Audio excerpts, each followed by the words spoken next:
What's the matter, Hangman? Can't sleep? Cowboy shit! I need my older brother! Who the fuck is Rip Garrison?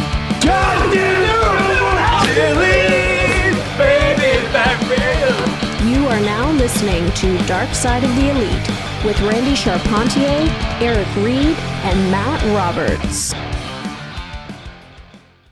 Hey everybody, Zane 66 here of We the Dark Order North and Dark Side of the Elite with a very special guest today. I know you've all heard him. He's called Into the Law, Busted Open, Howard Stern. I have the pleasure of him being my friend, and I've known him for a little bit, but I was also a fan as well. Today we have Hanzi online. How you doing today, Hanzi? I'm doing good, bro. How are you, man? Nice mask. Thanks, flat match. Like my little goatee here. Yo, is my audio good, bro? Your audio is fantastic. It's good. It's good. So, yeah. So let's just get right into it, I guess. Again, everybody's heard you call in. I was even speaking to people like Holden Albright last night. And I said I had you lined up, and he goes, "Really? Tell him I said hi." So because who's Holden Albright again? He's an Ontario indie wrestler. So you know, indie. I see again. See, this is how stupid I am with dude. I'm not really good at retaining information on who. What I mean, there's so much information coming at you now. I don't know the current athletes and every team. I don't know the current indie wrestlers. I can barely maintain even memorizing who I watch on ROH and all that type of stuff. My fucking mind is shot in that regard. You know what I mean? I can't remember. It just we live in a time where I didn't know how to retain any fucking knowledge of anything. You know what I mean? So now I just I wake up and it's 51st dates. Where my memory is every day I gotta start over again with memorizing who's who now. You know what I mean? It's all good, but again, all the people that I talked to, even the people in the SMNE radio group and stuff like that, and they told them about that, so they were all looking forward to it and hearing you, because again, they hear you calling in all the time. They heard you before, so it's good just to have I guess a little one-on-one. We know each other. Like I said, we went to a lot of comedy bar shows and a couple of wrestling shows. I'm glad I got you. The way that we met, I remember you it wasn't even even a couple of years before we met. I remember you reached out to me, and I know you're a fan of the law, and you know how I'm paranoid, right? So I didn't know who's this guy inviting me. You know what I mean? So he's gonna do something to me or whatever. But I remember in 2018, you I finally mustered up the courage. You invited me to an ROH show, and you gave me a free ticket. Whatever, I got my way down there, and and then you're nice enough to even let me use your phone because I didn't want to waste my battery because there was no charging station there or something like that. And you're like, yeah, you use my phone. And I remember I was just taking pictures around the. ROH was cool because you could walk around the arena. So I was walking around all over the fucking place, and I shook Jay Lethal's hand and all that. And then after you left, I met Colt Cabana that day too, whatever. I told you about that. But yeah, I don't know. That's when I first met you, and then and then we kind of became friendlier and stuff like that. You know what I mean? Sometimes sometimes I get so paranoid because a lot of people over the course of the years since the Stern shit have tried to befriend me, and then some days I had my irrational thoughts oh, can I trust this person? Is he gonna screw me? You know what I mean? So I go through that, and I hate going through that because I feel guilty of even thinking anything negative about people. But right. I guess I've been screwed over so many times by people I know and all that I literally question everyone, and that's probably why I keep to myself for the most part. Yeah, no, it's understandable. I personally know your story because you already told me. We already had this conversation about it, so I totally get it. I totally get what you're going through, and I shouldn't say I get it, but I can understand, I guess, in some ways of what you're going through, especially seeing all the trolls after you. So hopefully this one will be a little better for you. There will be no trolls, and if they are, whip their ass. Look at them wearing a mask. I'm joking. So first question I got off right at the bat. Like I said, I listened to you on Law. I listened to you on Stern. As recently now it's SMNE, Busted Open, a whole bunch. What made you what got you into the wrestling, or even Stern, as I wouldn't even say in the whole, as being a frequent caller? What interested you to call in to these places? Okay, well, I can share with live audio wrestling. That was like the first show that I used to call into back in the 90s. Because it was done by Donnie Abreu and Jeff Merrick, right? Right. And then I was just a fucking stupid kid. Like, I wanted to become like a wrestler, and I wanted to become famous right away. So for example, John Pollock did the right thing by being a consistent caller, and then eventually he got into a thing, right? Right. I gave up on that. And I started becoming like a crank caller to the Law, basically, and not like a crank call. Like me and my friends would call in with different gimmicks. Like one time we called in and we had our own stupid backyard federation. It was like the worst fucking shit ever. And we called in, and my friend called in, and he also posts on SNME Post as well. He called in about a backyard federation hardcore invitational that was, because we were doing a hardcore wrestling thing. And then I called in the next week and said that, that guy that called in, yeah, he had to go to the hospital because he broke his back in a hardcore match and all that. And then, I was so immature, dude. I felt bad for this one. This one I felt bad for. I called in when remember when, I don't know how long you've been listening to the Law for or whatever. 20 years. I don't know. Okay, so remember when the whole Guerrero, Benoit, Dean Malenko, the whole controversy happened, whatever, where Jeff Merrick kind of facilitated it, whatever, the connection, it was supposed to be Chris Benoit that was on, and I'm like, yo, Chris Benoit is going to be on the Law. Should I call in and say something just to get a reaction, so we can record it or something like that? And my friend goes, yo, just ask him, is the crippler crossface a nickname for your deformed cock? and then Chris Benoit wasn't on that time, so Eddie Guerrero called in, and then I called in and I go, yeah, I heard your name. I heard you're gonna be wrestling on the and I named my backyard federation. I heard you're gonna wrestle as a guy named Minimum Wage because you're a cheap Mexican. And Eddie Guerrero kind of the live audio wrestling guys. They kind of hung up on me, but Eddie Guerrero was laughing about that. And he's like, yo, I don't work for minimum wage and I'm not cheap, whatever. But I you know what I mean? Like, dude, I was like so immature, you know what I mean? Like that, those would be my crank calls. But it was just the fact that I got through with Eddie Guerrero and all that, right? But I would call in time to time seriously to talk. But the thing is, when I was never good with change, right? So when Donnie Abreu and Jeff Merrick, I know Donnie Abreu was leaving anyways, right? He was kind of like an asshole anyways. But Jeff Merrick was still there. And then when he kind of left, I didn't really know much about Agnew or Dan Levansky. I knew about Dan Levansky because he would have a segment during the Donnie Abreu and Jeff Merrick days of the the jobber of the week or something like that. He would do a rant, you know what I mean? And you know what I mean? So I didn't really know much about him, but because he was so overly characteristic in that part, I never saw the appeal, you know what I mean, at first, whatever, right? But my brother would tell me, he goes, yo, live audio wrestling is still on and all that.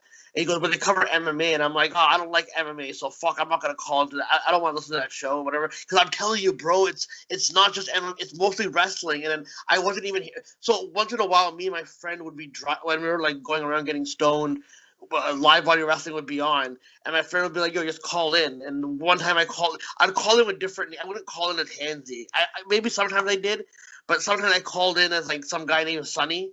And I remember this call specifically where I said in 2004, before it was known what SummerSlam 2004's schedule was going to be, I said, oh, it'd be cool if Benoit fought Orton and Triple H fought, Eugene. Because Agnew and Levansky were saying it's probably going to be Triple H versus Benoit at SummerSlam 2004. So when I made my suggestion, Levansky kind of shut it down. He's like, That's a pretty big if there, Sonny, because my name was Sonny, whatever. And then, after that, I didn't really call in as much, you know what I mean? I just kind of stayed away. And then 2006 is when I called into the Stern Show, and I knew nothing about it. My friend, I can't say I didn't know anything about it. I saw his movie, which made me a fan of his, kind of. But then I remember seeing, if you remember in Canada, we didn't get his E show. Even though we got E, we didn't get his E show. We got on the Buffalo Fox affiliate, we got his 1 hour Saturday show. At 12 midnight or something. That was at midnight. Like after Mad TV would come on, right? Right. And so that's all I kind of knew about Howard, you know what I mean? And then my friend, he was like telling me he moved to Sirius Satellite Radio, and he was showing me, like, 1 week I was in his car and he was showing me a bunch of segments, and I'm like, yo, this humor, this immature humor is just like mine, right? And then I randomly called in, and I thought there was rules to calling in to. I didn't know what Sirius Satellite was. I thought it was just like another free radio thing. I didn't know it was a paid thing, right? So when I called in, I thought I had to lie about having a Sirius subscription because I thought he wouldn't take my call, and he got confused because he thought I was illegally streaming it on some website. You know what I mean? Because like I didn't realize what chain of events I fucking brought on, because he's like, how are you listening to me? I go, on the internet. I just made a guess. It's like, wait a second. He goes, they're not doing that on the internet.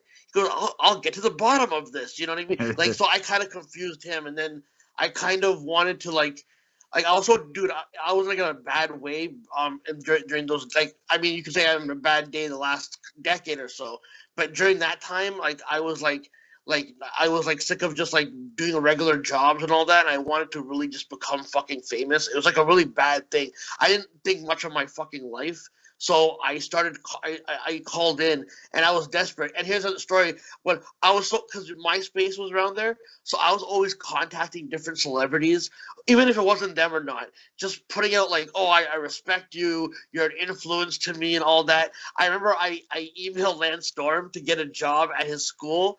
Like, go, can I help set up the rings or something like that? He's like, all I have is space for wrestlers. And I go, you know what? Maybe if I just kill myself and that'll be the end of it. I left that like that. I felt so bad about it. I wonder what his reaction was to that shit. But I remember, like, you know what I mean? I was like all over the map during those times and all that, man. But then with Howard, though, going back to the Howard, he just kept you on, right? And you could hear the radio on the telephone too, right? So. Yeah, well, yeah. You so the way that, because I didn't have a Sirius subscription, and by the way, the first month in Sirius Canada, we didn't get apparently Howard wasn't available on the Sirius Canada. They finally made it like in February, where we finally obviously got it. But the way that I would always listen is calling in. Even if you didn't go to me, I would enjoy just staying at home, because I was like in my bum phase, obviously, right? And I would just be sitting there smoking weed and fucking just listening to him on the show. If he went to me, he went to me. And there was a potential there for him to, like, he was intrigued by me. But then, like, I wasn't bringing enough to the table at first, because I couldn't listen to the show afterwards, right? I didn't even know how to download it and all that. So one time I called in 2006 after a couple of months of not calling in, and I dropped my paper of topics that I want to talk about, and then I couldn't get it on time, and then he goes, Hanzi, and I'm like, oh yeah, I just want to say, what up, man? How have you been? I haven't talked to you in a long time. And he got really mad at that. He's like, what, am I your best friend or something? And he hung up, and that disencouraged me from calling in the remainder of the year.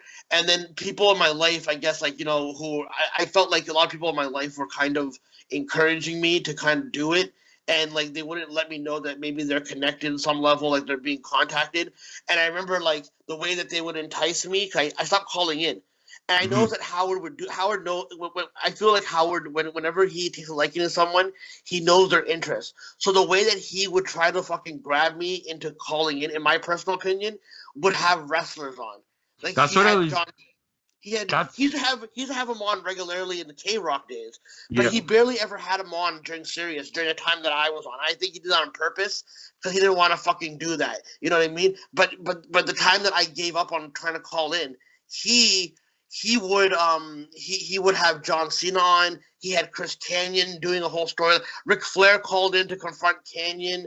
about Chris Canyon putting out that Vince McMahon fired him for being gay and all of that. You know what I mean? It seemed like there was Kurt like Angle, some way to. I think Kurt Angle they did with you, right? Yeah, too. he after a while, once in a while, he would fucking have people on like here and there, right? But I remember like that was a way to entice me. And then in 2007, I got Howard TV, and then I thought that was my. I still didn't get a subscription until like maybe April or May of 2007, and then I had this infamous call. And I remember the date actually, May 14, 2007, where he gave me 30 minutes in the beginning of the show and to indulge in my life, whatever.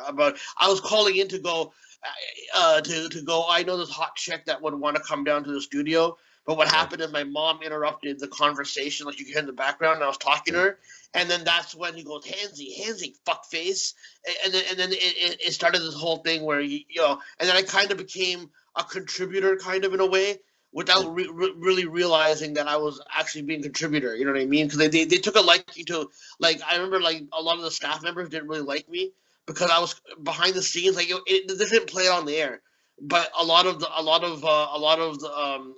think Howard liked my enthusiasm, that I was sending him notes about my life and ideas that he can use, and I was always doing like essay forms to Gary and all that, and I think he took a liking to that. And I remember Benji in 2008 contacted me and goes, "Oh, Benji, the head writer of the Howard Stern show, if anyone doesn't know that, he contacted me and goes, hey, you want to be an intern for the show?" And I was like, I don't want to go to college, bro. I don't really.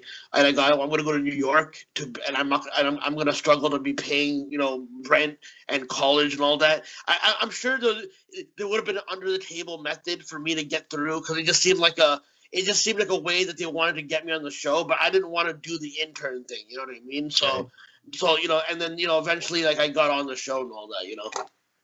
Yeah, it's sort of. I remember that date. I didn't know it was that date, but I remember that date that you're talking about, and I guess how it snowballed progressively from it. Because then you were on like 2-3 times a week, right? For a little part, or like 1 or 2 times a week.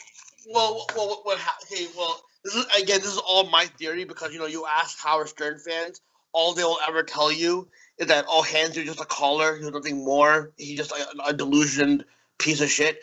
But what happened was, do you remember the first appearance I made, the Biggest Loser contest? Yeah. Where I came in, that was my only appearance like live in the studio. I went for a tour in the first couple in that summer. But what happened was I was so embarrassed by doing horrible because I wasn't stoned that I didn't want to call in, even though Artie was contacting me, like telling me, and I was like, yo, I have doubts about being like a regular character, and Artie's like, are you fucking stupid? Goes, call in, you fucking idiot! Like, what are you doing? And then the thing is, I think Howard would always kind of show interest. Like, oh my God, Hanzi is calling you? What's going on, right? He would be kind of interested. And I think I kept backing out. I didn't want to, I was kind of like having doubts.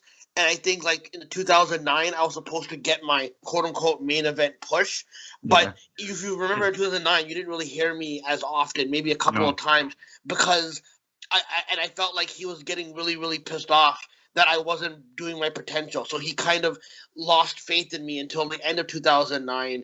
Where I started fucking not taking my meds and I became crazy on the air, kind of. And that's 2010 is when I started really becoming the fucking character. And then after like me not being able to do the interviews or going out for interviews like Stuttering John did or whatever, I remember I had a blowout in the end of 2010. Where I was like really like, and it's also because people in my life were keeping secrets from me. I felt really fucking paranoid about everything, and he was trying to like go, hey, maybe you should go. Like, I think he was trying to say that I should still be on the show, but you should go and look for other options. And I thought he was kind of, I was worried that he was getting rid of me, and I think because like Jason Agnew was trying to approach me on social media at times, going, hey, call into the law, and I felt like, if I call into the law, will he get mad that I'm calling into another show? It's one thing if I'm calling Busted Open Radio because they're on Sirius, whatever, right? But I was like worried about that, and then also like if I became a character on the law, I thought I had to start from the bottom again and take more shit from other people that I was already taking from Stern Show. So I was already like kind of like distant from everyone else, whatever. So in 2011, I got into the whole conspiracy thing. And I personally always thought that, like I'm not talking on the surface. No one's gonna know what the hell we're talking about. I always felt like behind the scenes they plan who's gonna get pushed by a certain level. And I got into the conspiracy stuff where I stopped calling in again in 2011 for a bit because I was really mad about the lies that were being told and what I would have to do to get into it.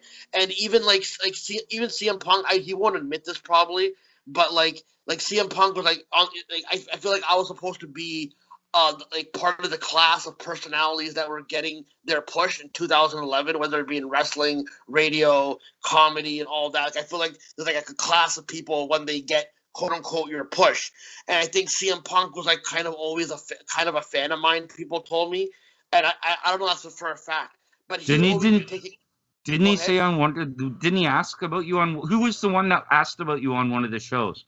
I remember a wrestler saying, "Where's Hanzi?" Do you remember that? What I'm talking about? They're like, where's Hanzi? Why can't I talk? Was it a wrestler or was it somebody else? It was Mike Tyson, wasn't it? Maybe yes. You're right. And it was roughly that time too. No. Mike Tyson thing was in 2013. No, but this is what happened. This is what happened. Because CM Punk became the Messiah to me, right? I would basically only look at CM Punk's Twitter feed just to interact with CM Punk, and he would be like not fully interacting with me, but he would be like entertaining my tweets by just tweeting out random things, anyways, right? And I personally think that.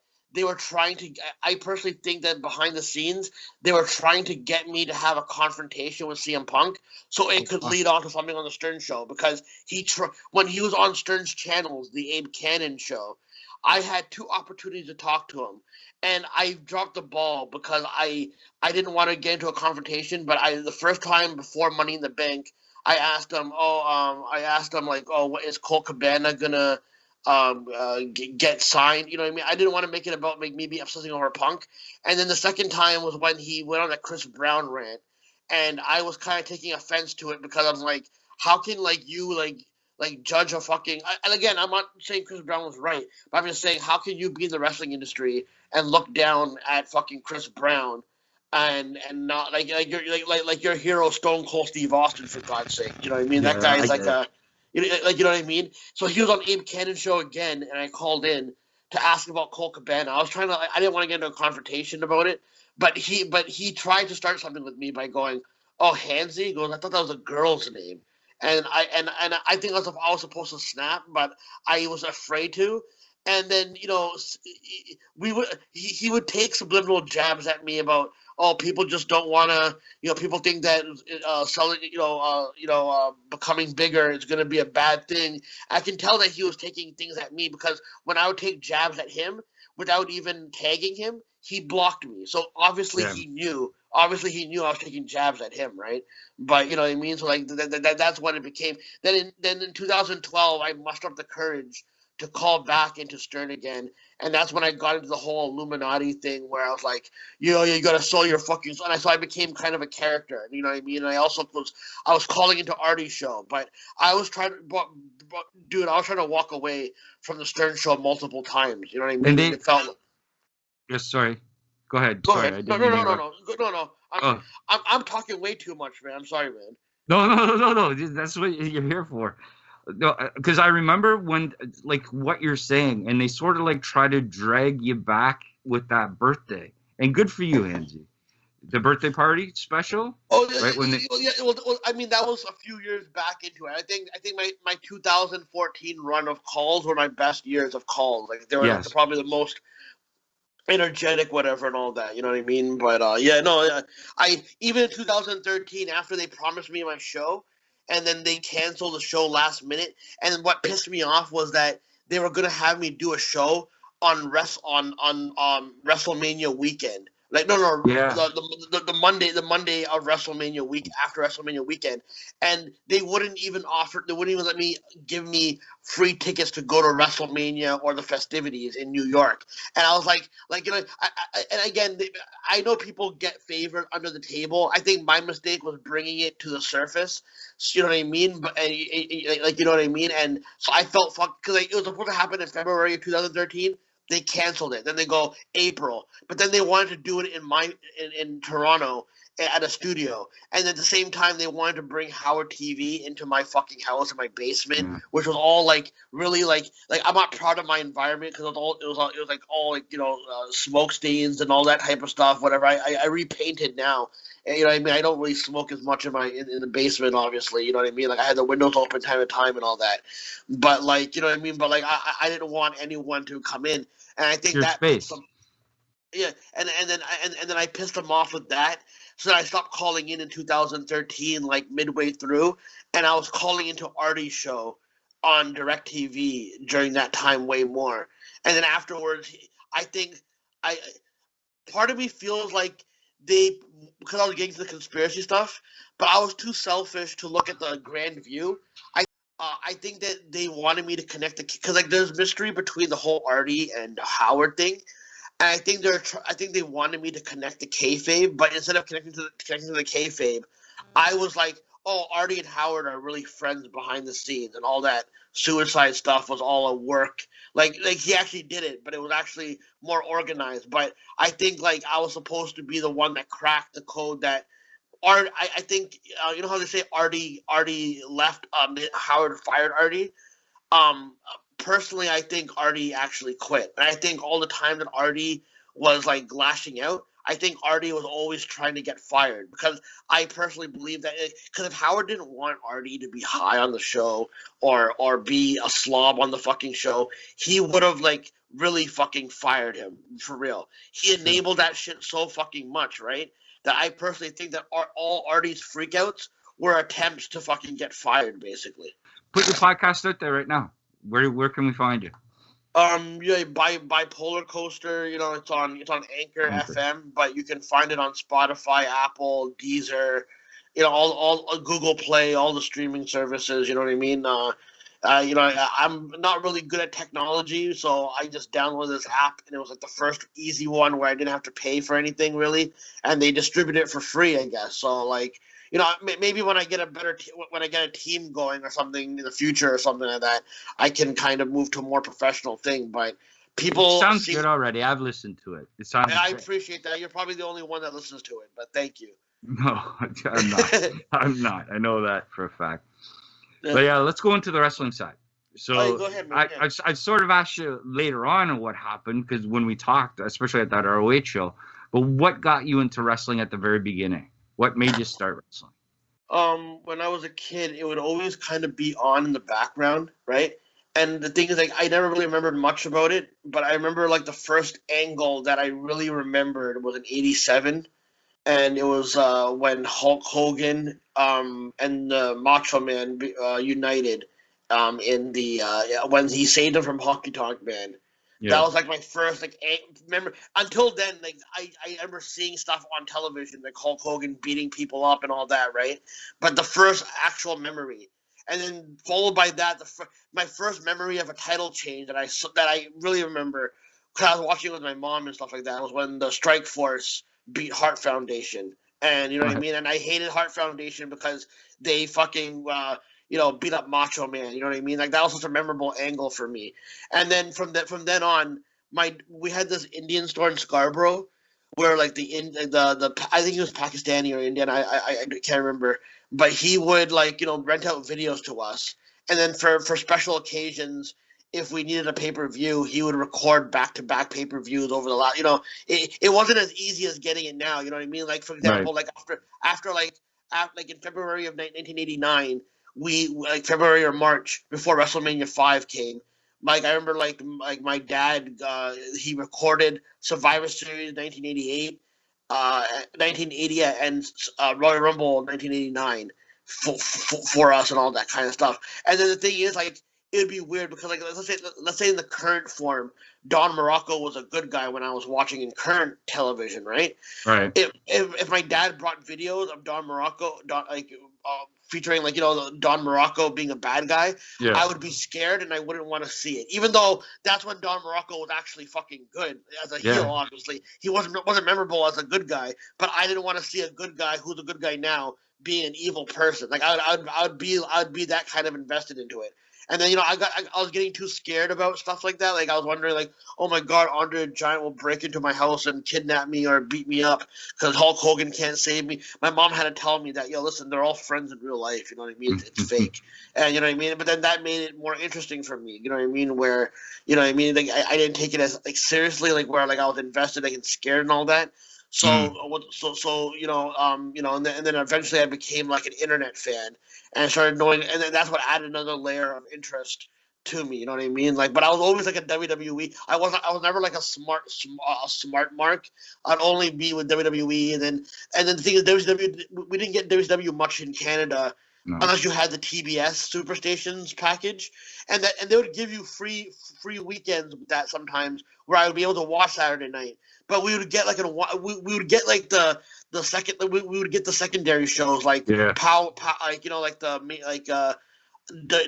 Pro and WCW, like from that Disney shit, whatever. So I would watch some of those shows on Saturday mornings before Superstars would come on and shit like that.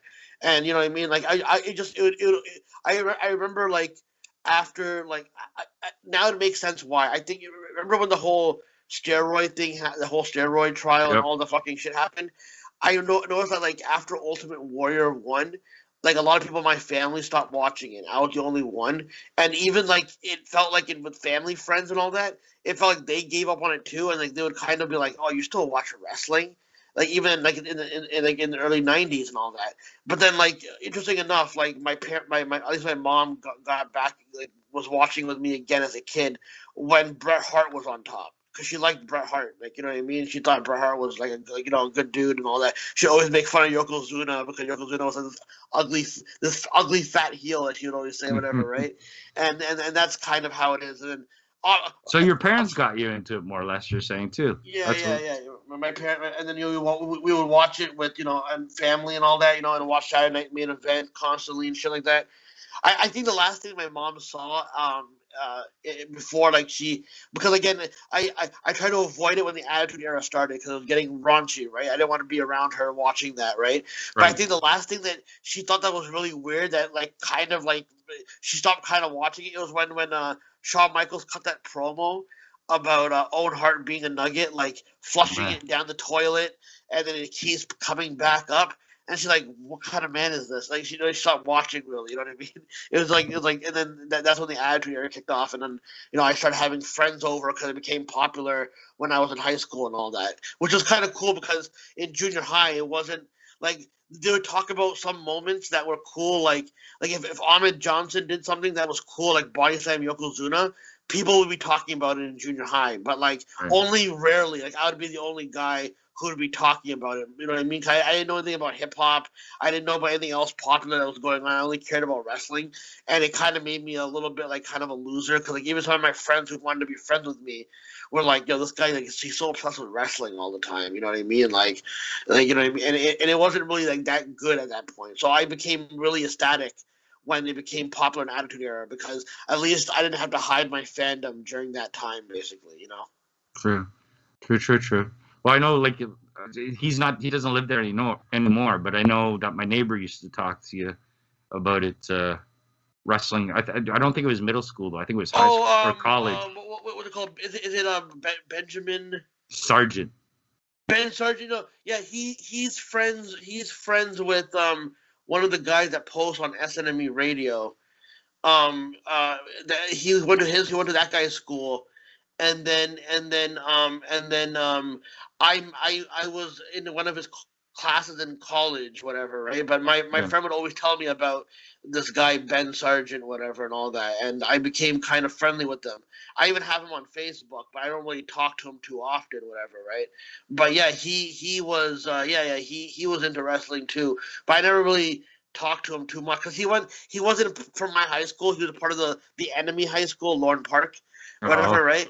So you know what I mean? With the we had beef with those guys. We had beef with, even though like I had friends that went there or whatever. But it'd be like Bayside versus Varsity. So like you know what I mean? Like so like it would be Lawrence Park versus Clarkson all the time and shit like that. You know? Right. I grew up in Clarkson too. I didn't go to Clarkson High School. I went to St. Martinville, but yeah, I remember that Clarkson Lawrence Park and all the football. That's all. But then when I came to high school, the whole football thing, like it was like the years prior to like '97, that after the seniors of that left, it was like there was no football. Like the whole football legacy that we had in the '90s in Clarkson was gone out the window because they didn't have a football team for the longest time until we became seniors, and then our team was not as good, wasn't as good as the glory days. You know what I mean? Right. Yeah, I never went to Clarkson, but all my friends were on the Al Bundy years of Clarkson, so yeah. they were a part of that. That's all. They're always going downtown to Toronto, playing the Metro Bowl, I think it used to be called, right? Yeah. So Metro Bowl. Go ahead. Yeah. So what interests you in wrestling right now? What's on the top that makes you want to watch it? Well, if you notice, and me and you have conversations. You know how I look at the grand view of like pop culture, like in a wrestling form, anyways. So I always I don't get boosted on social media. People just leave me alone on Twitter, but I'm just tweeting out to like the abyss. But I'm always putting out theory. Like I think like a lot of stuff backstage is like a work because it's like I feel like WWE is on its way out, kind of in a way where and again it feels like all the old guard like established institutions like Disney and Howard Stern show and like it's all like they become like the villains, right? While everyone's playing with this new toy. But the thing that I'm worried about is that people are gonna make excuses for Tony Khan because he's the new billionaire. You know what I mean? Like everyone will make it like people like right now WWE is supposed to be transparent about how they're handling the COVID shit properly and all that. In my theory, my personal opinion, I don't have no facts to back this up, but I also feel like AEW is not being as transparent. I think a lot of these people that are getting COVID in AEW are like getting it over there, and then they'll be transparent about it. But like we're saying, oh, they got COVID, but they won't. But I would notice that all these wrestlers are always saying, "Oh yeah, I was outside in the park and I ran into somebody who had COVID and I caught it." It's like, and I wonder if that's like being transparent on purpose because there's gonna be like a whole exposition on everything that's going on. But it feels like the shadiness. Thing is like, dude, you can't enjoy anything because the politics has seeped into everything. I think that's by design. And I feel like on some level, like behind the scenes, like these, like for example, Jackson Riker, right? Yeah. I guarantee you, like behind the scenes, like everything that happens on Facebook or Twitter, like they're trying to make wrestling real again. So like now when Jackson Riker is on television, you automatically kind of hate him because you know that he's a fucking racist, right? But for all you know, he could, like for all you know, again, I know it's not right to take advantage of that, but these are wrestlers. Wrestlers, they will use anything to get over, kind of thing, right? I feel like that's and I think Vince McMahon has kind of organized it. My critique about Vince McMahon is that people act like he's evil, but he's dumb evil, where he doesn't know what he's doing. And I personally think he knows exactly what he's doing. When he wants to fucking dumb shit down, he'll dumb shit down. When he wants to put something and be good at something, and then whenever something good does happen, there has to be like a backstage excuse, like, oh well, Vince McMahon took the time off for like 2 weeks and they let Paul Heyman do something, so that's why it was so good. Like even like for example, the whole Daniel Bryan thing, right? Yeah. Now in reality, on the surface, on real life Facebook and Twitter, that wasn't planned out, right? But I personally think everything in wrestling is planned out to go to the next level. You know what I mean? Like CM Punk was chosen to be this prophet that's gonna his pipe bomb is gonna be prolific in when everything hits the fan, basically, right? So I basically think that the whole Daniel Bryan thing was all still planned out, but on the surface they're not going to admit that, even though WWE says, yeah, that was the plan. It's going to be proven that WWE is lying. It's not the plan. You know what I mean? Like, if that makes sense. I know what you're saying. Okay, thank you. again, I'm always skeptical of talking about like this kind of stuff because I don't want to. Because I know you're just starting on this podcast and your friends are as well. I don't want to fucking put you guys in like No. you getting. You know what I mean? Because like I have weird fucking theories, bro. You know what I mean? Yeah, but that's why I like talking to you, because you do have these theories. Like when we talk, that's what we normally talk about, wrestling and these wrestling theories that you go. We don't always have to. That's your opinion. We don't always have to agree, but I definitely respect your opinion. And half the time, 75% of the time, I think you're right in some reasons, right? So Well, yeah. again, Remember when you were talking, you're like, hey, look, man, Don Cherry made a stupid mistake. Why are they, canceling him? And I try to break it down. And again, I don't know if I'm right or not, but I said that all these cancellations are either like marketing tools for people to rebrand themselves as, look, I survived cancel culture, or people are going to retire. And instead of retiring gracefully, everyone has to leave a scumbag, right? That's what I'm saying. Pay attention to JR. JR is accumulating more and more like problematic stuff that he said, and I guarantee you, because this is JR's last hurrah. I guarantee you, JR is going to be replaced by, like, let's say, Mauro Ranallo, but I guarantee you, JR is going to say something even more stupid that's going to piss people off, and I feel like it's a marketing tool, just like with Jerry Lawler. Just like with Jim Cornette, it's like real life has become wrestling as well, basically. You know what I mean? So, right, yeah. No, that's a good point. That's a good theory too. Definitely a good point. Well, we'll go with the last question then. The pandemic's over tomorrow, and everything is back to normal. What is Hanzi gonna be doing? Oh, I'm gonna be doing the same thing I've been doing for the last 10 years, bro. Like, bro, unfortunately, listen, man.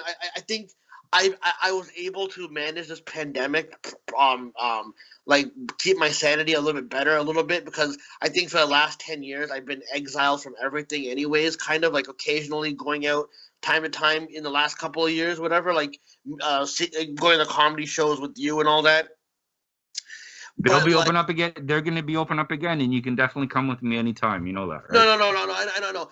But what I'm saying is I guess because I've been isolated for like the last good part of the last decade, obviously, right? That I felt like I was able to handle this pandemic, like, you know what I mean? Like now, like for once this year, people were in my shoes where they couldn't go out and couldn't, you know what I mean? Like, you know what I mean? And it just shows you that, oh wow, maybe I'm mentally more strong than I thought I was, because a lot of these people are crap under pressure, right? And I get it, man. You know, I worried about you. I know you have a condition. I know you go to the hospital time to time and all that. And I was worried like something would happen. You know what I mean? I'm not good at always checking up on people. You know what I mean? I'm always in my own fucking, my own. I'm always in my own way, essentially. You know what I mean? I hang out on Periscope. And that app is like really, really toxic, because like there's like some really sketchy shit that goes on. Like, the thing is, here's the thing with Periscope, right? When I used to go on in 2015 to 2019, I would always be on my own Periscope. I never knew that there was a whole community there. I just thought it was just basically something to connect to Twitter. Then in 2019, when I was getting suspended on Facebook and Twitter, I was so desperate to just have any contact on social media or something that I browsed Periscope, and I met fucking cool people. Some of these people try way too hard to be politically incorrect because they're getting attention, so that they think they have to be like attitude era edgy. And I try to tell them that. I try to tell them that, listen, you're gonna regret that, because trust me, you're gonna find out that that's as much propaganda as being overly politically correct. I understand being overly politically correct on every fucking thing. It kind of limits fucking shit. But at the same time, I think people take advantage of that and think, oh, I can be misogynistic, homophobic, and racist, and do all that shit, whatever, right? So on that blank page. Yeah. So some of the guys on there, like, they mean well, but I try to tell them. But then there's other people, and this whole community over there, man, they partake in drama scopes, where where like they want beef to happen, and then it ends up people start looking up people's information and all that. Because I don't have resources, I don't know who's communicating with me, right? For all, you know what I mean? Because people come to me and go, hey, that guy that's, coming around your Periscope, he's a sex offender, right? And I'm like, well, I don't have the resources to go look that up. So do you have confirmation about that? So I'm always skeptical about who I'm hanging out with. And then they get mad at me because I'm like, I don't know what your past is. Because there's been people who've tried to, because I was on another show, I told you about this guy before, this other show that was like a Stern Show type of YouTube show, and he was trying to get me to be the co-host, but then he was doing all the regressive Howard Stern shit that I've seen already, and I was looking at how he was organizing drama, like Howard Stern would organize drama, and I didn't like it, and he would try to like make an enemy out of me. He would try to attack me. He would go on his show whenever I was doing a Periscope, and he would try to fuck with me. And the thing is, people were like, I guess because I didn't want to go on his show, people then finally left, and then conveniently they're like, hey, did you know that guy, he might actually be a sex offender? I'm like, so then why didn't you guys tell me this before? Like, why were you guys sucking up to him before? So it just feels like I got to be careful who I interact with, because I feel like a lot of problematic people try to latch onto me, so that it could be gone, oh, look, he's associated with this guy. That's why I always say to people, I'll keep it cordial with you, but I don't know who the fuck you are. I don't know, you know what I mean? But I'm glad that Periscope's ending March 31st. But but it's making people go crazy, because people are who got their relevance on that app. I lucky for me, I was fortunate enough to have a fan base before that kind of shit, right? And a name before that. But a lot of people don't have names, whatever, and they're kind of freaking out on what to do. So they're creating more and more drama. Like, I like chilling with some people. I like going to sex, like some sex. The OnlyFans chicks that are promoting themselves. I go in and I bust some jokes, and I go, "Are you into conspiracies? You want to come on my podcast sometime?" I never follow up, but I try to But then there's also sketchy shit. And I'm sorry, I'll wrap this up quickly. I know you want to wrap this up. No. I just want to just explain this, because I hope the audience can be aware of what's on Periscope. Yeah. Thing is, if you browse the app, right, where random scopes are happening, there's political shows and all that. I've contacted this app, and if anybody also can, who listens to this podcast, can contact the app as well. There's a lot of fucking people, a lot of underage shit going on, where I had to report. You got to click into the broadcast, you slide the broadcast through, and you report it, right? So I reported a lot, and the thing is, the reason why I'm bringing this up is because they banned my main account, which had 10,000 followers on it. And they ban other political, people who are Black Lives Matter, people, or other political people. They ban them, but they let these fucking pedophiles run rampant on there. And I think the app is just run. It's Twitter's. It's like Twitter. It's like the ECW of Twitter. If Twitter is WWE, you know what I mean? It's like a bunch of fucking creeps are on there. But I've kind of been on. I try to make friends with some women that have OnlyFans, who have interesting stories, and pretty much. But then people get on me because I asked them, are you over 18, over 19? Because if you're under 17, under 18, I don't really want to be in a conversation, even though I wouldn't say anything inappropriate. I don't want to be be talking to in someone, that situation. Yeah. Because the thing is, bro, I don't know if you've been on Periscope, right? But the thing is, let's say you did a broadcast, right? And random people are coming in. I call into your scope, I'm sitting on your scope, and we're talking. A random girl could call in. And because people are not doing age checks on there, they just randomly call in, and we're all just having a conversation. It doesn't have to be anything inappropriate or anything sexual or anything like that. It's just conversation. But then people tell me I ruined the whole conversation by going, hey, can I ask you how old you are? Even if it's a guy or a girl. They're like, why do you do that? And then part of me wonders, are these people trying to set me up by having me in a conversation with somebody who's under 18 to fucking go, look, Hanzi's talking to this person and all that. So I'm always careful about who I interact with. You know what I mean? I have to ask questions. That's a good thing to do, and that's because you're right. You don't know who you're talking to in the most part. I call those open sources, right? Anybody can get into this one little bucket. The bucket theory about the funnels all going into one bucket.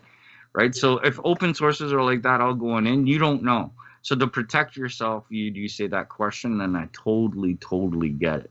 Yeah, I know. I think I told in the past. You can look up. We had this conversation at one of the shows. I was what they call a Yahoo guru. So when Yahoo got big, remember at the very beginning it got big, and you could do webcam stuff and this and that. Yeah. If people were lying, like say for example they had webcam chats or whatever, and people were lying and say back and forth, saying this person said that they were 49, and when really they were this person said they were 19 and really they were 49, and this other person was 12 and said that she was 16. It could find that out, so then it would alert all the channels. Because I noticed that there's some OnlyFans. I guess like because maybe older gentlemen are fucking courting these women, right? I noticed that there's a thing with some of these women who do like dominatrix online, like the pay pig shit, all that shit. I noticed that a lot of these women, they say that they're fucking 19 or 20, but they're actually like 30 or 28. And like there's one girl I talked to, her name is Tina, right? She and she's not an OnlyFans chick, she's just a regular chick, but she keeps telling me like we had a good conversation. People told me, she's in her mid-20s, right? But she's always doing a gimmick. So she'll always pretend she's a white woman. She's a black woman, right? And then she'll always do a gimmick. But then when I go, what's your age for real? She's like, okay, I'll send you my ID. She'll send me a fake ID of another woman who's like 18, 19, like 19, 20. But I know it's not her. And she keeps laughing about it, but people keep telling me, she's really in her mid-20s. And she's saying that she's like, oh, by Hanzi, I thought you liked them young. That's why. I'm like, no, dude, I'm 37 now. I used to like older women. But the thing is, like, now I do, if I'm 37 and I do find somebody, I would want somebody a little bit younger than me, but preferably in their mid-20s to like 30s, kind of, in a way, right? Like, you know what I mean? Like, if I meet someone that's like, in their, like, 21, you know what I mean? Sometimes, like, some of them are mature, I have good conversations about conspiracies and all that. But the thing is, like, I'm not particularly looking out for somebody to be with that's, like, just become like drinking age in America, kind of, you know what I mean? Right. But like if I meet somebody that's cool that we meet on Periscope on someone else's scope, like I become friends with them, but I don't really contact them or anything like that. But like I just find it odd that these women just lie about their age, where they make it seem like they're younger to like appeal to fucking older gentlemen, when you can still be sexy as hell and still be 30, and you know what I mean? Because remember that show that I was telling you about earlier, that was a Stern copy, kind of, in a way. Yeah. They had a sex worker, a findom girl on there all the time, right? And they would use her for, her going crazy and all that. They would always make content out of her, right? But I remember when I first met her, she was trying to like send, not like nude photos or anything like that. She was trying to send me risque photos, and I would just delete them, because at the time I was 2018. So like 2007. I'm trying to figure out my age, because it gets complicated. I know I'm 30 in 2013, but like 2017 would be 30, 34. No, I'm 37 now. I just turned 37 in August. Now I'm thinking about the timing that would happen, because I was like, she says she's 19. Whatever, right? So I never really wanted to really have any kind of contact, sexual or anything with her or whatever. But then when the fallout happened with her and that guy, he kind of doxed her whole criminal record, and it revealed that she was 32. And I was like, oh, okay. So I go, why? And I asked her, I'm like, why the fuck do you lie? I go, why the fuck did you lie and say you're 19? Like, because then that freaks me out even more, kind of, in a way. Like, even though you're legal, I go, I just, you know what I mean? It looks kind of creepy in a way, or whatever, right? And she goes, oh, I know, because we market ourselves to these older gentlemen who prefer the age to be like that, the age that I was promoting. And I'm like, dude, you're gonna there's other dudes that will be fine with what your fucking age is. You don't have to fucking lie. But I mean, who am I to fucking judge, what they do and all that? You know what I mean? Right. Well, before I know I feel bad that I'm talking your fucking ear off. You know what I mean? No, I'm listening. It's interesting to me. But I do is there let's redo your pod again so we can get more people listening to your pod. Say your pod again. Bipolar Coaster, and you can follow me on Twitter, Hanzi83, to see some of my wrestling. I'm normally on there because that's where I have a list of I don't know if you have a Twitter or like have an actual account. I know you have a couple of like alt account, like side accounts that like you were trying to fuck with Bully Ray with when. I mean, no, that's that one was actually that's my birth name. Is that one? Yeah, okay. that I did do it. But the one that we have right now. I wish there was more time. I would have gone into the whole Busted Open saga with you as well. Like, if you want to like touch on that quickly, you know what I mean? Yeah, we can do that. We can do that later today, or when would you? I can do it quickly right now with you. You know what I mean? I used to call. I can make it simple. I liked Busted Open when it was Doug Mortman and Dave LaGreca. And then when I was excited when Bully Ray and Mark Henry joined, because like it'd be cool to talk to them, or people I grew up watching and all that. But it became like a WWE PR show. It's like sports entertainment on there, and then Bully Ray would always try to get at me whenever like I know that Bully Ray would always get at me if something on Twitter happened with Howard Stern. I know you know what I mean. I know all these wrestlers are Howard Stern fans, like especially I think the last generation of hardcore Stern fans were probably CM Punk's generation.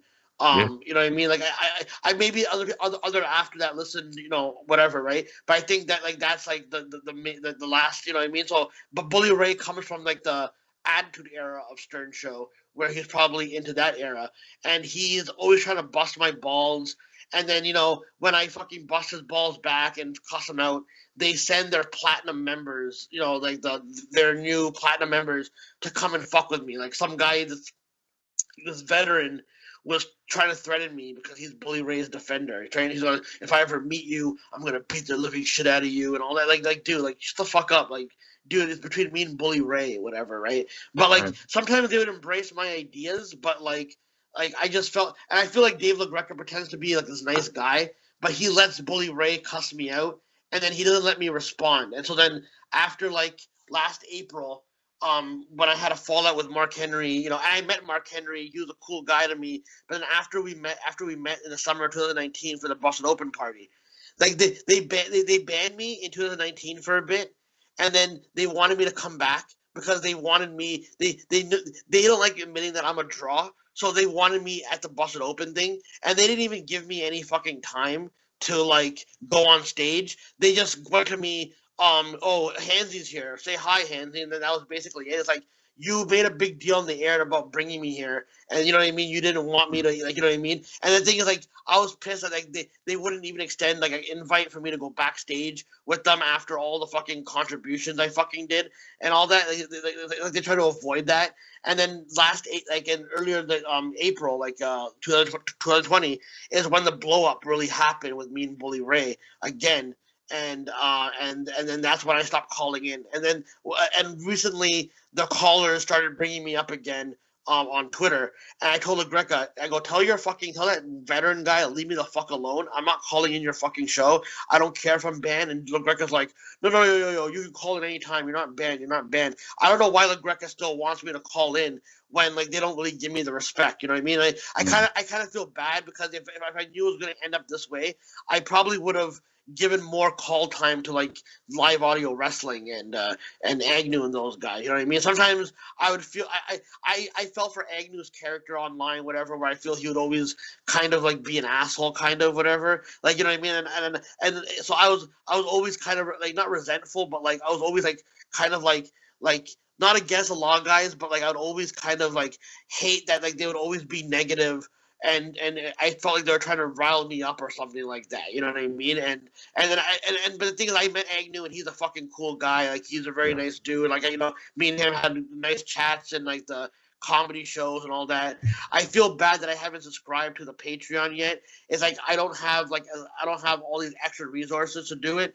You know what I mean? But like I will eventually subscribe. It's just like I just have to manage the money properly. I know it's $1 a show, but if I want to subscribe, I want to subscribe to a good tier where I'm actually giving them like, more than just $1. You know what I mean? And you know what I mean? So like, I just feel bad that I haven't Like, you know what I mean? Because sometimes he puts out free midweek markout Right. shows on, and I'm like, hey, this is a pretty good fucking show.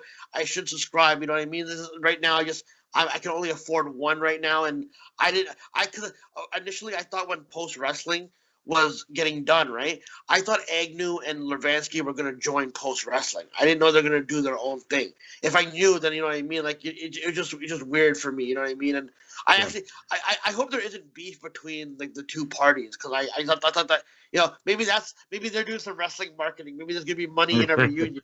Maybe there'll be a reunion, like, you know, like a NWO reunion or something like that. That'd be nice to see in the future, wouldn't it? Yeah, but Okay. yeah, no, dude, you know, sorry for talking your ear off, man. No, You you're know, not, man. I was listening to everything. I was enjoying everything. Thank you No, for this. sometimes I talk way too much and I stutter. No, you don't. And I wonder if like the people I might not so much like I understand that you don't care, whatever, right? But I understand like that your listeners might go, dude, this guy's talking on forever and ever, like, you know what I mean? Like, I get subconscious about that. I don't want to ruin your fan base and ruin, like, you know. You never will, my friend. Again, you're my friend. I always stick up for you, anyways. No, dude, I'm glad that we were able to go to some wrestling shows, man. I'm thankful that you were gracious enough to like I think you reached out to me like even years before, and I was hesitant because I didn't know if you were like an Illuminati agent that was sent to like destroy me or something like that. You know what I mean? But like but you're such a nice guy that you like go, listen, bro, I understand that you're like, you know, you're paranoid and all that, you know what I mean? But I'm glad that I kind of like, you know, got a chance to meet you and stuff like that. You know what I mean? You too, like, buddy. and you know, I'm glad that like, you know, we went to go see some wrestling, because you put me on to the Super Smash Brothers, who are now the Dark Order or whatever, right? You know, I mean, yeah, no. By the way, the Dark Order, you know, do you think they're gonna be like good guys for the next bit now because of the whole Brody Lee thing, whatever? Well, I don't know. I think people are turning them faces just because of the comedic side of it, right? I enjoy it. Like I've talked to you before about this too. I love the comedic side of wrestling. Like I'm not saying in the ring. I don't believe comedic should be in the ring, but I do enjoy the comedic outside the ring, right? No, yeah.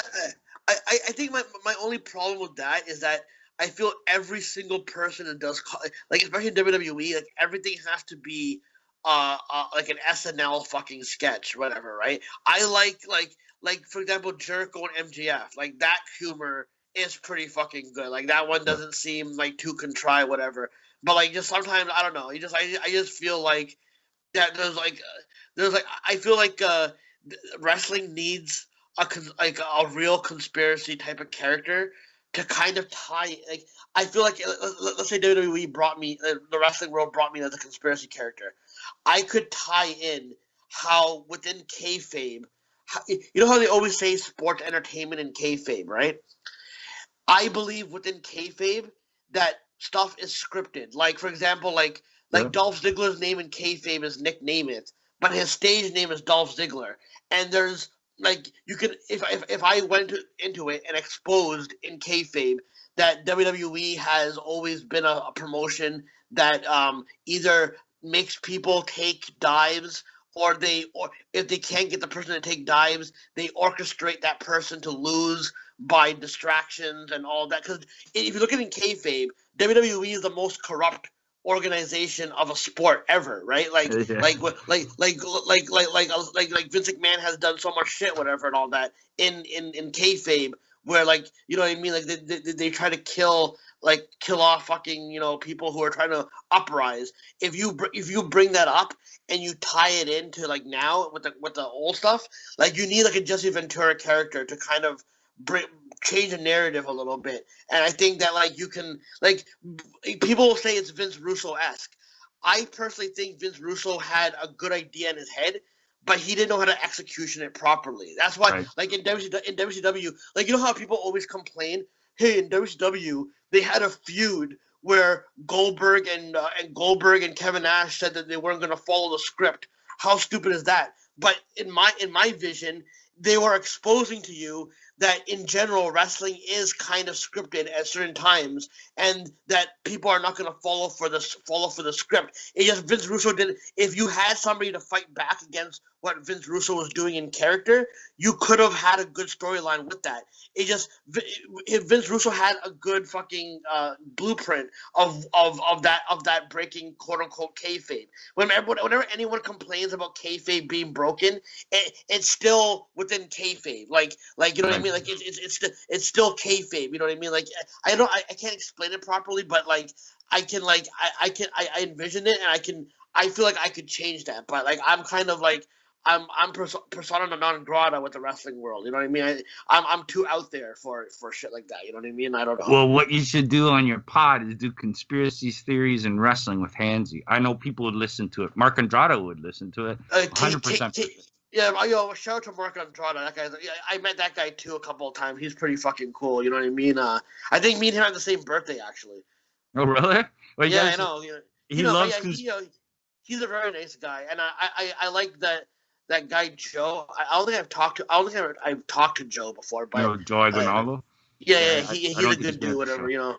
And I have come over the last couple of years. I have come around to Lavansky because I used to get annoyed that he would always kind of like shit on the people that I actually like, whatever. Sometimes, you know what I mean. Sometimes he's a little bit harder, but no, it was always like a love-hate thing. I never like personally hated Lavansky or anything like that. But I've become like more friendlier with him over the last, you know what I mean, the last couple of years as well. Whatever, you know, he's a good dude and all that. But I think because when I first heard him, he used to be even though he was making good points when he was doing the Jobber of the Week type of deal, I would always hate that he was goofing on like for example, one example I remember specifically as a teenager, he was like complaining about how like the booking of the Attitude Era is, like how you know, it's trash TV style, there's too much of it. And I'm like, how dare this guy? Wrestling is very popular right now. How dare he say there's too much wrestling? Like that kind of annoyance. You know what I mean? Like he's not agreeing with. He's spewing an opinion that I don't find suitable. You know what I mean? Like that. But I always. But I'm glad I became friendlier with Agnew and Lavansky and all that. I kind of regret not, you know, being more of a regular person on that show. I was just always afraid that Howard would be vindictive about it and kind of like go, oh, he's calling into another show, you know, he's on my show and all that. So I didn't want to get Agnew in trouble, you know, and I didn't want to get in trouble I don't think Howard would have cared, because if you remember that famous Iron Sheik call that got Iron Sheik on Howard Stern, the guy who fooled Iron Sheik on Scott Farrell's show, that was Baroni, who used to regularly call the fucking live audio wrestling all the time, right? So I didn't put that together, basically. That Baroni guy used to call in Artie's show as well, basically, too. Yep. You know, and he started arguing with me on Twitter in 2013. But, you know, did that guy pass? I remember he had some health problem. Did he pass, or is he still alive? Is that I thought I heard that too a couple of years ago. I guess we can find out. I'll take a look for you and check it out for you. Oh, no, that's cool, yeah, because he was always a good call. I remember Agnew would always get...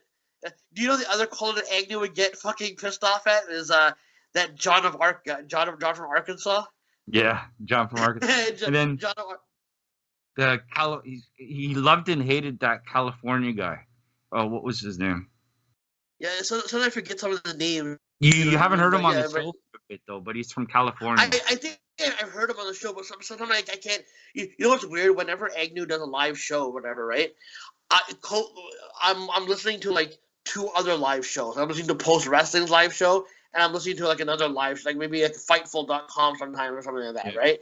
And I'm listening to their shows, and sometimes I'm trying to like get I'm trying to listen to all three. So sometimes, you know, it's hard or whatever, you know what I mean? But you know, if Agnew is listening, Agnew, I promise I promise I will eventually subscribe to your Patreon. I promise.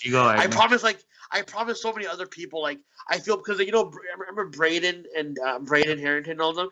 They have Patreon as well, and I'm not subscribed to that one, and I feel bad about that. I even promised Nate Milton I would subscribe to his as well. And then there's a couple of leftist people on Twitter that I follow that I like Media Roots and all them. I promised that I would subscribe to theirs, and I haven't been able to do it yet. But I promise that I'll try to get my money right, and I promise I will subscribe to all the Patreons that I promise I'll subscribe to. You know what I mean? There you go. All right, Hanzi. Well, I gotta wrap this thing up. Thank you. All right, yeah. Sorry for extending it. You know what I mean? No, it's all good. It's all good. I have a doctor's appointment in 25 minutes, so that's the only reason. But I appreciate it again. I will talk to you soon. Everybody, again, go listen to his podcast on Anchor, The Bipolar Coaster. It's good. I listened to it. I listened to many episodes. Go listen right away and show him some support.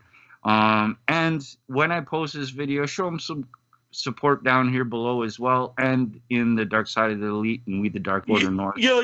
When you're ready to upload this, let me know, and I'll post it on my Twitter, my Instagram, and my Facebook. On all my pages. For sure. To get people, and get some of my people that follow me to listen to you, because I think this is a really good podcast. You know what I mean? I've enjoyed it. And listen, I apologize for not I know you reached out to me a couple of times, and sometimes I don't get back with you on time. Sometimes I just don't feel like it. Sometimes I don't feel like it, or sometimes I just don't. Go on Facebook often, whatever. Right? That's all cool. You know what I mean? All cool. That's cool, man. Thank you. We already had that conversation. It's all cool. Anytime I talk to Hanzi, it's fine. Anytime you want to talk, I'm here too. So, just reach out for sure. And again, I really appreciate this. So everybody, there we go. We got the story of Hanzi. I know a lot of you asked, David from UK, Sean from Tennessee.